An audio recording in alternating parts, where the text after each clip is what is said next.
Hi, I'm Sam Polin. I'm with the Stan Winston School of Character Arts.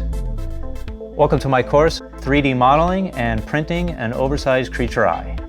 Eye forms are actually a quite complicated process that takes a bunch of trial and error to get right when you're doing it traditionally. 3D modeling has simplified that, allowing you to see a lot of the end result before you get there and commit to it, and then also allows you to easily take what you already did and just go back and adjust it and get it there till it's perfect. Also, you're developing sculpting skills that are valuable in many other aspects of makeup effects.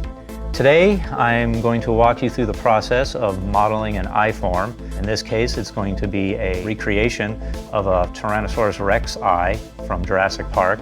With the artist, we're going to review what specs he needs to get his molds created and painting forms so he can move on with his part of the process.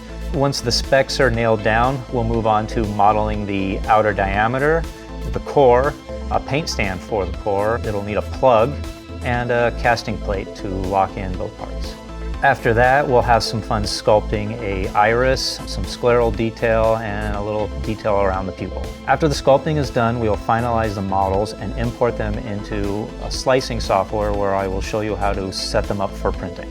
We will take those files, load them up into the machine, and load the machine up with resin, print, wait a long time for printing, and when it's all said and done, come remove the print and post-process those outputs. Let's jump right in. There's a lot to cover.